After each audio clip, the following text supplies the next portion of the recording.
Denme un minuto, ¿eh?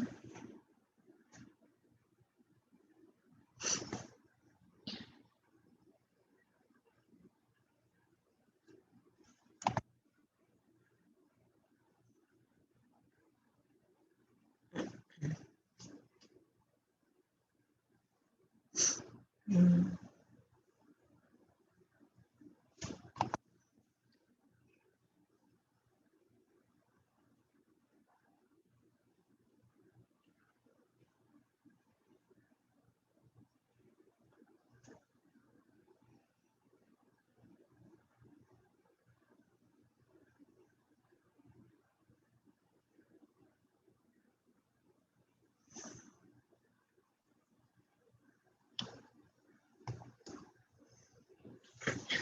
Muy bien, ahorita en este momento, si gustan, ya pueden apagar su cámara para que no se nos trabe el internet, porque es lo que me dicen todos, que cuando tienen encendidas las cámaras se pone más lento.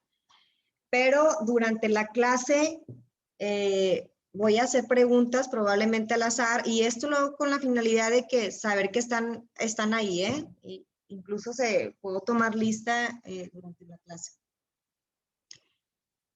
Muy bien. Vamos a ver, muchachos, el día de hoy algo de la historia de los rayos X. Hubiera estado muy bien que leyeran esos dos artículos, están muy bonitos. A mí me gustan mucho los dos y el de María Curie, yo sé que a todos les va a gustar, sobre todo a las mujeres les va a gustar bastante ese artículo de la vida de esa señora, de esta científica, que es impresionante y muy admirable. Entonces, hay que leerlo, por favor. ¿Alguien de ustedes lo leyó o no? La verdad. Ver la serie de Netflix cuenta. Ah, bueno, no cuenta.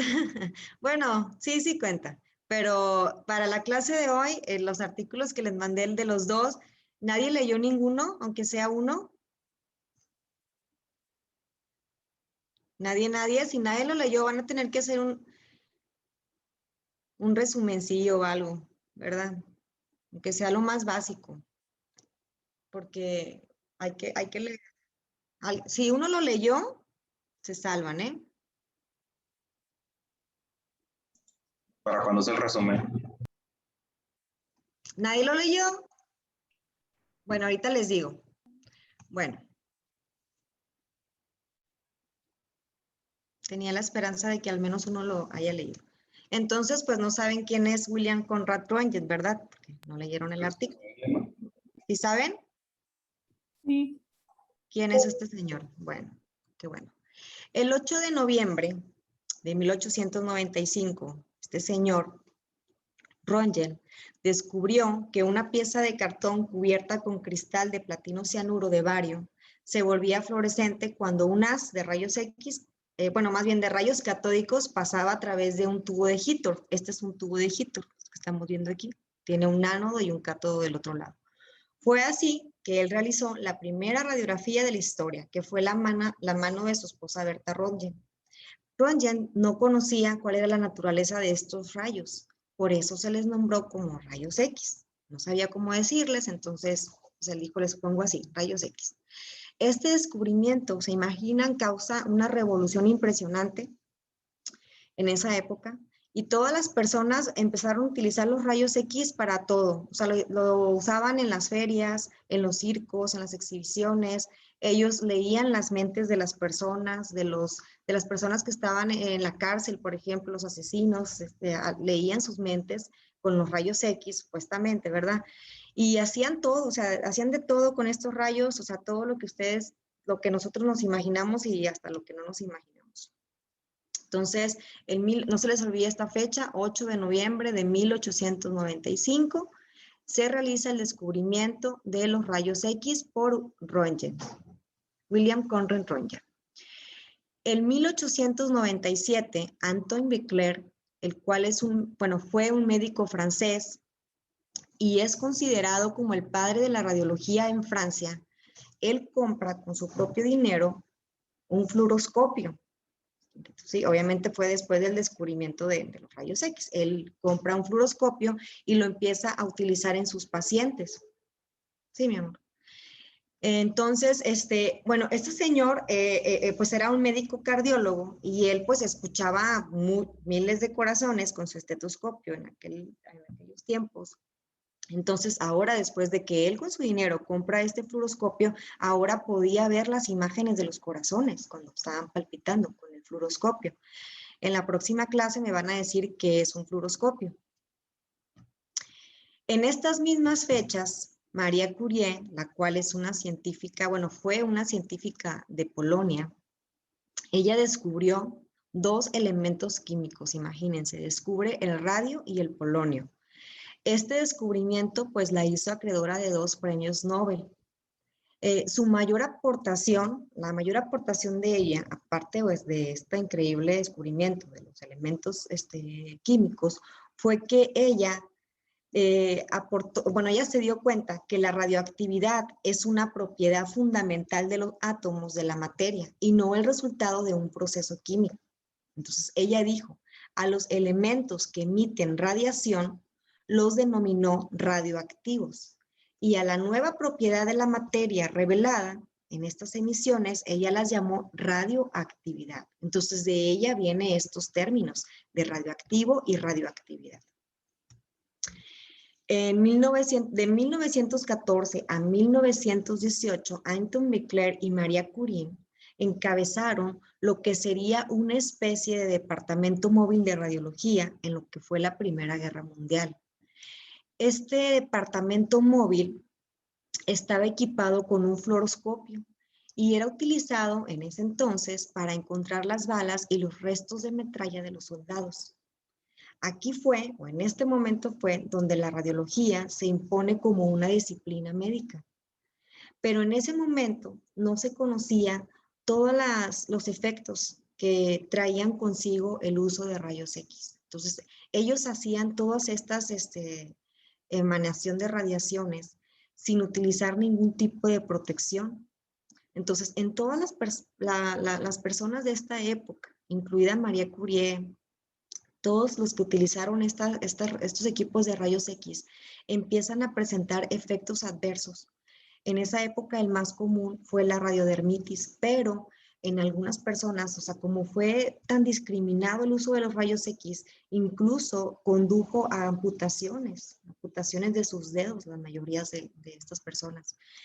María Curie, de hecho, muere de una anemia plásica. Se cree que también fue debido a la exposición de la radiación, o sea, a tanto tiempo no se conocían todos los efectos, ellos usaban la radiación a diestra y siniestra sin ninguna protección de nada, solamente en estos camioncitos donde transportaban su fluoroscopio y pasaban a todos los pacientes uno tras otro, entonces imagínense. La tomografía fue desarrollada en 1967. Esta se desarrolló para EMI. EMI pues era la compañía que le grababa a los Beatles. De hecho, el dinero que generaron los Beatles en esa época ayudó a financiar ¿qué pasó? ¿Sí me escuchan? Sí. Sí, doctora. Ah, ok. Bueno, fíjense, en ese entonces, pues los Beatles eran súper famosos, o sea, generaron muchísimo dinero para EMI. Con ese dinero, EMI apuesta a invertir en este descubrimiento de Hounsfield y dicen, pues, vente, vamos a pasar un dinerito al cabo que tenemos de más para ver si este descubrimiento, pues, es bueno, ¿verdad? Entonces, ellos financian y Hounsfield, pues descubre o, ¿cómo les puedo decir? Sí, bueno, hace la tomografía. Entonces, esta tomografía o este equipo, pues revoluciona todo lo que es el diagnóstico por imágenes, obviamente después del descubrimiento de los rayos X, ¿verdad? Que fue lo más importante, lo principal. Permítanme un poquito. Bueno, la resonancia magnética fue descubierta a mediados de los años 40. Esta fue descubierta por dos grupos de investigadores liderados por Felix Bloch y Edward Purcell, que recibieron el Nobel de Física en 1952. Ellos estudiaron estructuras moleculares y aproximadamente en 1979 se aplicó en imágenes del cuerpo humano.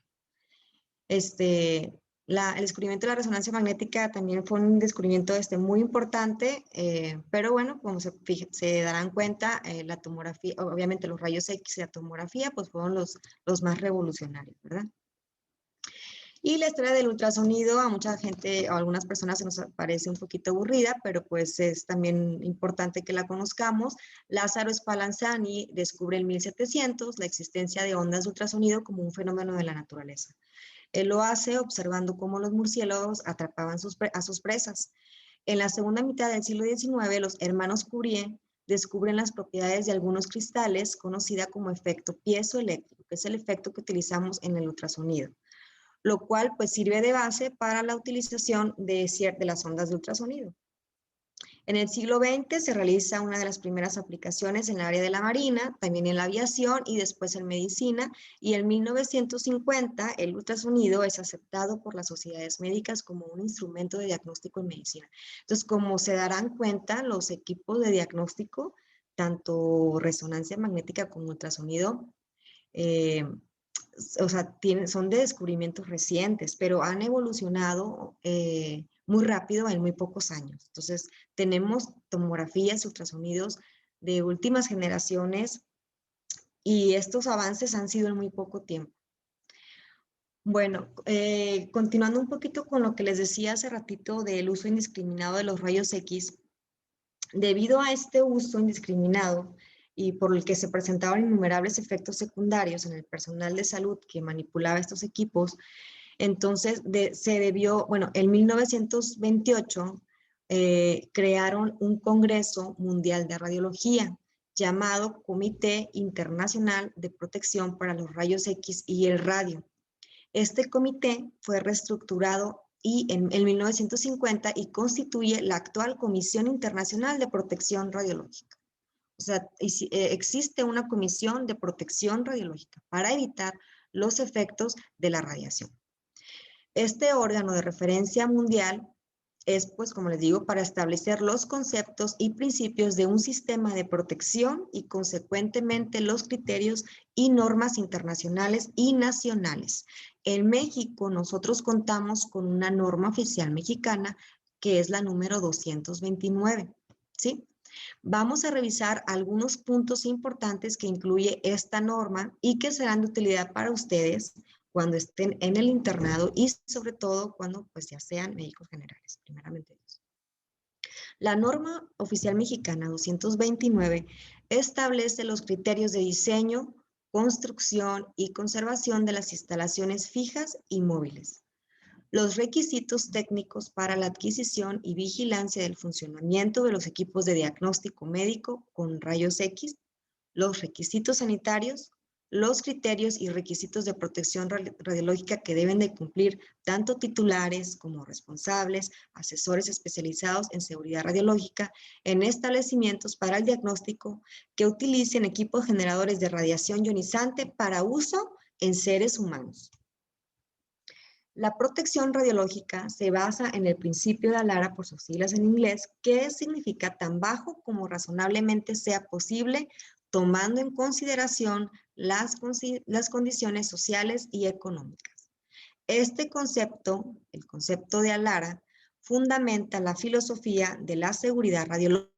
No se olvide qué número, o sea, cuál es el número de la norma oficial mexicana para protección radiológica y este concepto de ALARA, donde nos dice que la dosis de radiación a las personas debe de mantenerse tan baja como sea posible y sin perjuicio de la calidad de imagen. José Pablo, ¿qué entiendes o qué le queda a usted con este principio? ¿Qué es lo que usted entiende? Que debe ser lo menos dañino, exponerlo lo menos posible, solo necesario para tomar la muestra y sacarlo de ahí, no exponerlo de más. Ajá, la imagen, ¿verdad? Y que tengamos una imagen. Muy bien, Pedro. Pablo, ¿verdad? O Pedro. Ay, ya no entiendo muy bien. Pablo. Ok. Sí, exactamente. Entonces, hay que tener usar la menor radiación para evitar pues dañar al paciente, pero también tenemos que cuidar la calidad de nuestra imagen, ¿sí? De nada sirve que nosotros le demos al paciente una radiación muy baja para no dañarlo si vamos a obtener una imagen que no nos va a servir. Entonces, ahí estamos dándole al paciente una radiación innecesaria, porque su imagen no nos va a servir de nada. Entonces, tenemos que cuidar tanto la dosis de radiación que utilicemos para no dañar al paciente, como también la calidad de la imagen. Tenemos que tener una buena calidad de la imagen para que pues valga la pena la radiación que le vamos a dar extra al paciente. Entonces, siempre hay que tener mucho cuidado con eso y este es el principio básico. No se les olvide, es pregunta de examen. Bueno, para el personal ocupacionalmente expuesto, que nosotros lo conocemos como POE, y para pacientes, la instalación debe de constar, todo lo que les estoy diciendo viene de la norma oficial mexicana, ¿ok?